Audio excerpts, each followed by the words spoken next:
Hello friends, how are you. मैं आपकी दोस्त ज़िंदगी आउट ऑफ बॉक्स में आज फिर से कुछ बढ़िया टिप्स लेके आई हूँ आपके लिए।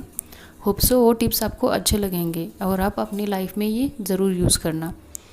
तो हम वन बाय वन वो टिप्स देखते हैं क्या है उसमें। तो मैं आज लेके आई हूँ 7 rules of our life. Means ऐसे 7 रूल्स हैं जो हमें पता होनी चाहिए और वो हम अपने लाइफ में अप्लाई भी करेंगे, राइट, या फिर आप कर सकते हो। तो हम वो वन बाय वन देखेंगे कि वो रूल्स कौन से हैं। Okay, then let's start.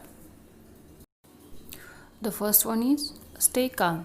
Means ये सेंटेंस हमें बताता है कि जब भी हमारे लाइफ में कोई प्रॉब्लम आती है तो उस टाइम हमें हमेशा शांत ठंडे दिमाग से डिसीजन लेना चाहिए। कोई भी कदम हम जब उठाते हैं तो वो हम कभी कभी दिल से लेते हैं, हाँ ठीक है, कभी कभी हम हमें हमारे दिल की और दिमाग की भी सुनना चाहिए, बट डिपेंड ऑन सिचुएशन हमें डिसीजन लेना चाहिए। क्योंकि बाद में हमें जब भी कोई एक डिसीजन ले लेते हैं उस टाइम हमें बाद में उसका रिग्रेट ना फील होना चाहिए। तो पहले हमें हमारा दिमाग ठंडा करना चाहिए, उसके बाद ही हम डिसीजन ले सकते हैं, राइट। तो ये हमेशा हमें याद रखना चाहिए हमारे एंटायर लाइफ में। Second one is let it go.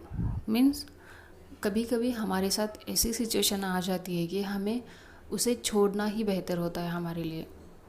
Okay, इसका मतलब है कि मान लो अगर हमारे लाइफ में ऐसी कुछ सिचुएशन आ गई है जो हमें एनी हाउ अगर वो चीज़ नहीं छोड़ेंगी तो उसके बदले हमें बहुत कुछ सेक्रीफाई करना पड़ता है।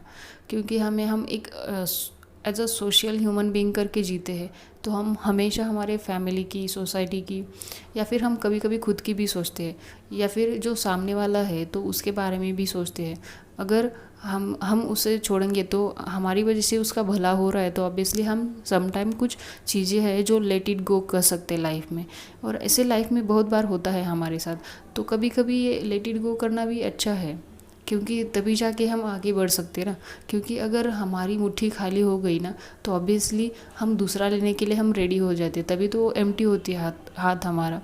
तो कभी कभी करना चाहिए लेट इट गो। अदरवाइज़ ये आप पे डिपेंड होता है कि वो सिचुएशन कैसी है और आप उसको कैसे हैंडल कर रहे हो। Okay, third one is give it time. Means time heals everything, right.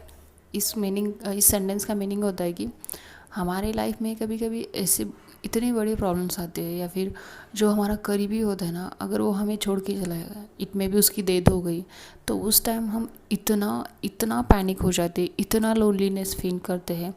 और हर एक की लाइफ में ऐसी सिचुएशन ज़रूर आती है। तो उस टाइम क्या होता है कि हम कुछ सोच भी नहीं सकते, हमें हमेशा उसकी 24/7 आवर्स उसकी याद आती रहती है। हर चीज़ उसके रिलेटेड जो होते हैं ना वो हमें सताती है। और कभी कभी हम भगवान को भी कोसते रहते हैं कि ये तुमने हमारे साथ क्यों किया। जो हमारे दिल के करीब था वही हमसे दूर हो गया। ऐसे करके हम बहुत बहुत दिन, बहुत महीने, या फिर 1 साल 2 साल, इट में भी एंटायर लाइफ भी हम कभी ना कभी उसको याद करके ऐसे ही बीतते। बट ये अगर हम ऐसे ही जिएंगे तो हम अपनी लाइफ कभी हैप्पीली नहीं स्पेंड कर सकते, राइट। तो इसका मतलब है कि जब भी ऐसी कोई सिचुएशन आती है तो आप बहुत कुछ है वो टाइम पे या वक्त पे छोड़ सकते हो, तो वही आपको आगे जाके मैनेज करेगा। और धीरे धीरे बहुत कुछ अगर अभी आपको लग रहा है कि ये बहुत गलत हुआ है मेरे साथ, बट इन फ्यूचर वो आपको लगेगा कि हाँ ठीक है, जो हुआ सो होगा, अच्छे के लिए हुआ है करके आप ही खुद भगवान को थैंक यू बोलेंगे इन फ्यूचर, राइट।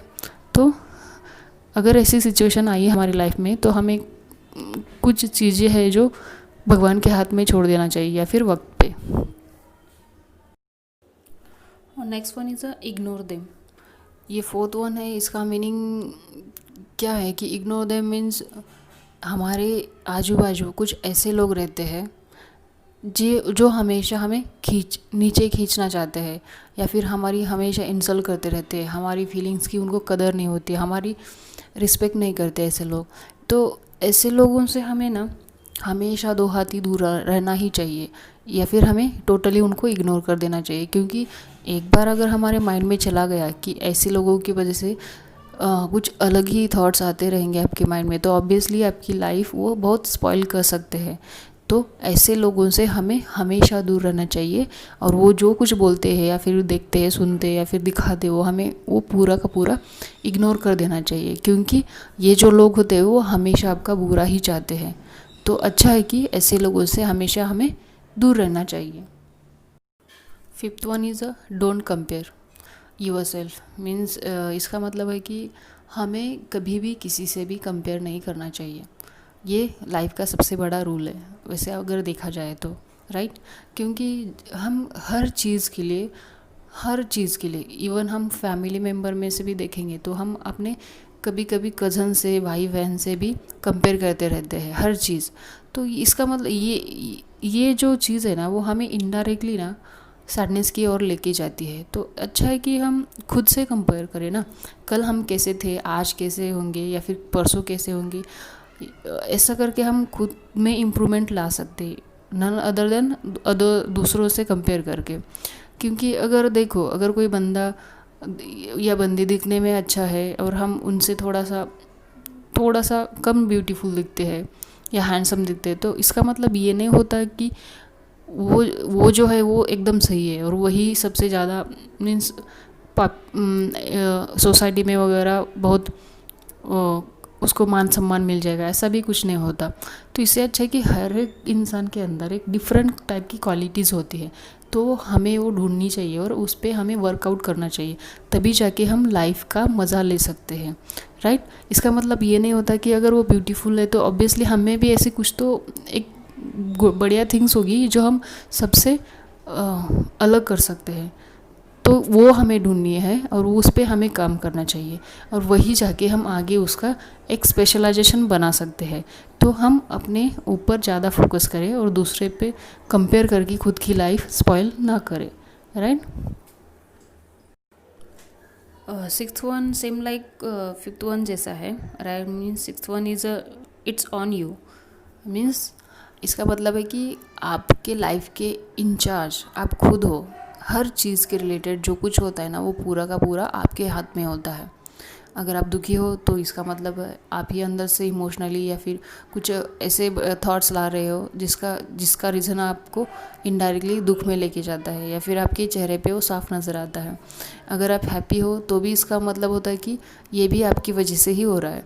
तो इनडायरेक्टली जो कुछ हम करते हैं, बोलते हैं, देखते हैं, सुनते हैं, या फिर हमारे लाइफ में जो कुछ ग्रोथ होती है या फिर फेल्योर वगैरह, वो सारा का सारा हमारी रिस्पॉन्सिबिलिटी की वजह से होता है।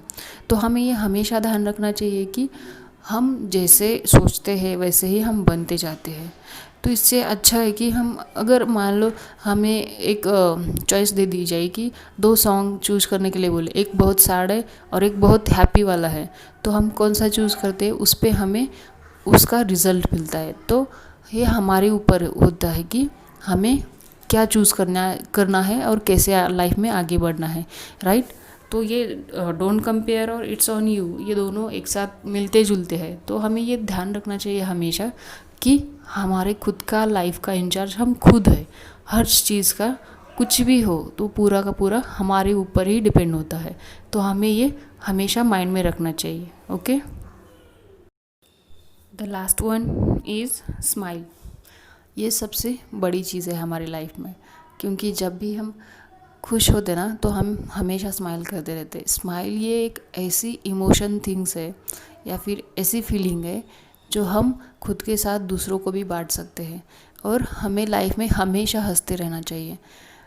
विदाउट दैट हमारी लाइफ बहुत बोरिंग हो जाएगी या फिर ख़राब दिख जाएगी, या फिर हम हमेशा सैड रहते हैं। स्माइल एक ऐसी चीज़ है जो हमें ये ढूंढना चाहिए कि हम किसकी वजह से खुश होते हैं, किस चीज़ के रिलेटेड हमें खुशी मिलती है, या फिर हमारी हॉबीज़ क्या है, हमारी फेवरेट थिंग्स क्या है, या फिर हमें जो करना अच्छा लगता है जिसकी वजह से हमें हमारे चेहरे पे स्माइल आते ना, हमें वही करना चाहिए हमेशा। क्योंकि ज़िंदगी बहुत छोटी है, पता नहीं कल क्या हो जाएगा, कुछ बता नहीं सकते। तो इससे अच्छा है कि हम जितना टाइम हमें मिला है वो हमेशा हमें खुशी से स्पेंड करना चाहिए और विथ एन्जॉयफुली। और ये जो अगर आप स्माइल खुद कर रहे तो ऑब्वियसली इसका इनडायरेक्टली इफेक्ट जो सामने वाला है उस पर भी आता है। आप खुद ही ट्राई कर सकते हो यह हमारी लाइफ में स्माइल का कितना इम्पोर्टेंट है। ओके, होप सो ये सारे टिप्स आपको अच्छे लगे होंगे और आप अपने लाइफ में ज़रूर अप्लाई करना। ऐसे बढ़िया टिप्स पाने के लिए सब्सक्राइब माय चैनल। अगर आपको अच्छा लगे तो comment on me and share with your friends and family. Finally, take care, bye bye, and thanks for watching.